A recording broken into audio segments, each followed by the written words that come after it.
Hello, welcome back to the channel. And today we'll be talking about, I believe I would say my final mock draft here. I'm going to do the entire first round. Second round's impossible with all the trades and stuff, but we can probably talk a little bit at the end about some of the big names that'll be going in the second round. But we'll start off here with the Spurs drafting Victor Wembanyama. No brainer, no thought needed. But then the draft really opens up here at pick two. Let's see here. Let's get it going.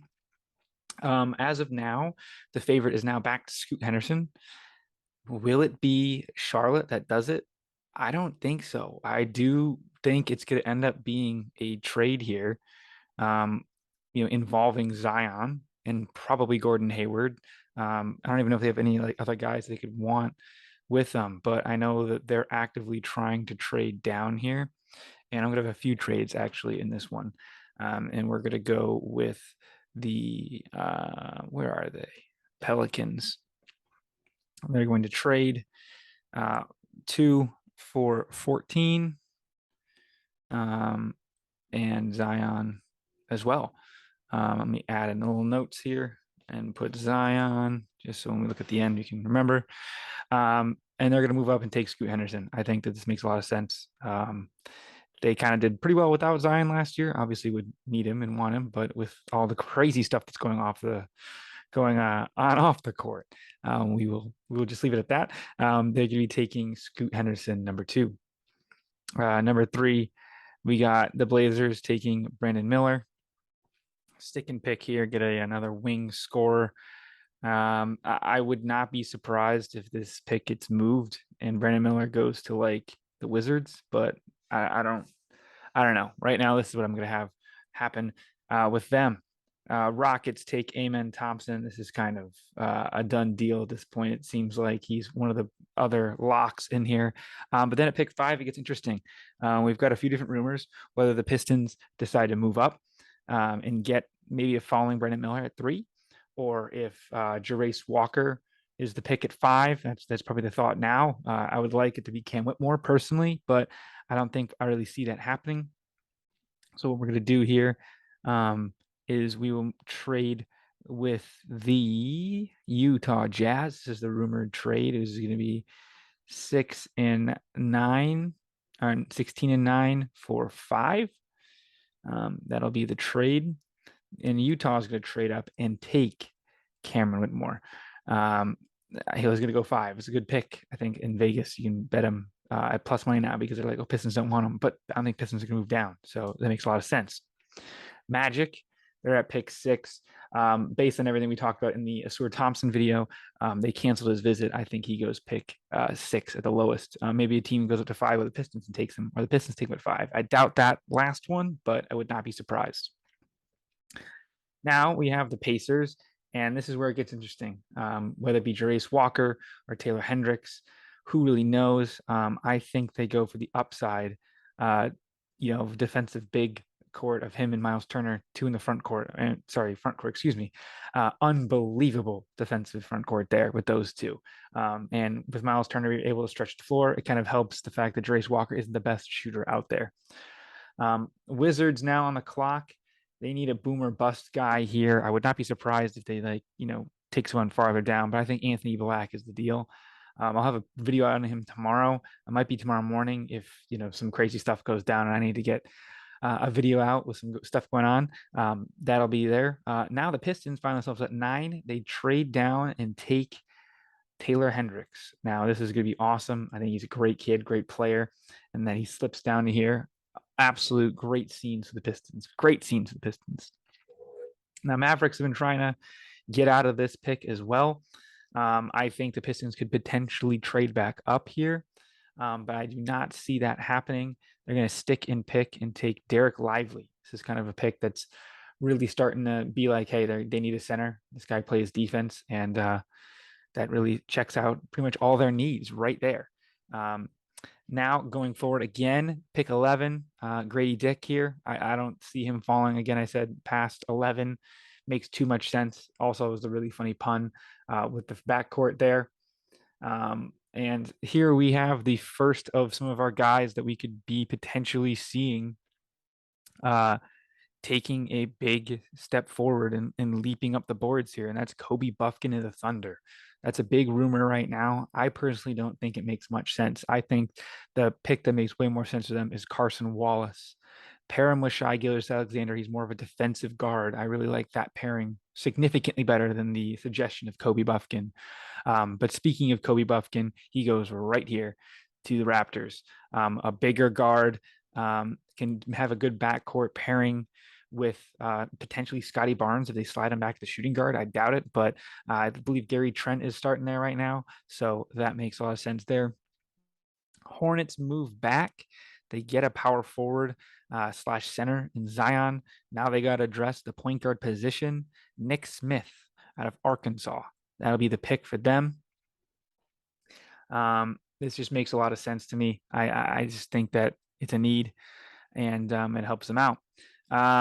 This is where I think we get the first semi-reach, and I think Noah Clowney is going to go here to the Hawks. They need a center bad, especially a center that can stretch the floor a bit more than normal. I know he's not the greatest of shooters, but I wouldn't even be surprised if we see Trace Jackson Davis go this high. I really do not. But I just think that let's see, is the shooting even? Can I get his shooting stats real quick just to see? Yeah, he shoots three a game, makes one. Not the greatest, but it's better than Clint Capella, who couldn't shoot it if he had his life depended on it. Pistons now. A big rumor for them is Jalen Hood-Schifino. Really high on him. A lot of teams are, according to the Pistons, that they're really high on him. They need another shooting wing. I would not be surprised if it was Jet Howard or Jordan Hawkins, but Jalen Hood-Schifino will be the pick. The former Hoosier and Big Ten standout stays in the area. And another point guard from Indiana, freshman standout, going to the Pistons. So just some small shoes to fill in Isaiah Thomas. Lakers here. This is where I believe we see Jet Howard go off the board. I think it just makes too much sense with his dad, rumored out potentially being part of the staff there. LeBron's got some family ties there, etc. Some Heat culture could be happening with him going 18, but I think these two guys are interchangeable with Jordan Hawkins going right behind him. I think that those two are really tight at the finger, and we'll see what happens in terms of that one. Warriors here, they really wanted to get out of this pick, if I do recall. They need basically depth pretty much everywhere. Where do they have him going? Because I think he'd be a good fit. Yes, Keontae George is a bit of a combo guard, more of a shooting guard naturally, but I think he can play point guard off the bench, and I think that he's another scoring option that would help the Warriors out big time, even though I would not be surprised if they try to trade that pick out. Houston here, after missing out on a big man, they go ahead and take James Nagy. He's a big center out of, I don't even know where he's from, NGR. Let's see if I can quickly find out where that is. From Barcelona. I don't know what nationality is, but he's from Barcelona. So, good coverage over there. First of two picks for Brooklyn here. I think they take a good, potential replacement for Cam Johnson if they don't want it. And that'll be Chris Murray out of Iowa. Obviously, his brother Keegan had an unbelievable season this year, and was a main reason why Bradley Beal is not a king is because they would not include a main reason that Bradley Beal is not a king is they would not treat his brother in that. So good family lineage there. Obviously, immediately happening right off the bat. And now I think the next thing that the Nets will be looking for is potentially another scorer. And I think that's where Bryce Sensabaugh comes off the board. Really good player out of Ohio State. You hate for me to say that as a Michigan fan, but he's a good small forward. Can probably play the two if he loses a bit of weight or puts some, gets a bit taller. But I don't know if it's, if he's growing anymore. But a bit oversized for the small forward, and by oversized I mean heavy because he's like 235. I think you saw up on the graphic there. But yeah, we'll see what happens there. Blazers continue to build around. I don't even know who they would go for here. I think probably like a guy like GG Jackson, like a high ceiling type of guy. GG Jackson was the top recruit for this upcoming season, but reclassified, went to South Carolina instead of North Carolina next year. He went to South Carolina last year. So that will be the pick there. This is where you could see Chris Murray go with Keegan. That's been a big rumor across the board. But instead, they're going to take the other big man here, Leonard Miller. I don't know exactly where Leonard's from as well. I believe he says Canada, but did he play like in the G League? Let's see here if I can find it. Yeah, he played in the G League Ignite. So he's a small forward, can probably play the four, and I think that that will be a good thing for them there. Next guy up, let me see if I have any good. Who's the best shooter out of these guys? Brandon Paldzitsky. Yep, here he is, shooting guard 6'6". They need some more shooting around the Grizzlies, losing some would say it's an addition by subtraction, but Dylan Brooks leaving in free agency. Not confirmed yet, but they said they're bringing him back under no circumstances. So there's that. And now the already taken Jarace Walker. What do they even need? A point guard here? What point guards are even left on this board here? Oof, tough sledding for these guys. A really weak point guard class this year. What would make sense for them? I think another forward wouldn't be terrible. And I think we haven't taken Julian Phillips. I think he's a small forward, correct? Yeah. Julian Phillips goes, the freshman from Tennessee, and that'll be a good pick for him there. I'm not even sure. Is he actually still in the draft? Hold on. I'm assuming they took out the guys out. I don't know. We now move forward with the Hornets. Hornets need another guy here. They took Nick Smith, the point guard, earlier. They need a center bad. And this is where I think we see one of the first reaches in the draft. I believe he's probably listed as power forward, right? Yeah, Trace Jackson Davis. Bit of a smaller center. Really good, unbelievable production over in, where even is it? Bloomington? Yeah. Really good stuff there. So that's what I think is going to be a really good prediction there. I would not be surprised. I think he'll be a first round pick. I think that you can bet on that. And right now he's mocked to the Pistons in a lot of drafts. But I think that he will be probably the first guy off the board. Utah Jazz, they need a point guard, and I think that they take Marcus Sasser, bit of an older guy, but he's coming in at more of a senior, 22 years old, so probably 23, comes in and really helps establish a bit of an older team with the Jazz, kind of missing a star. I think that he comes in and it's a really good fit right off the bat.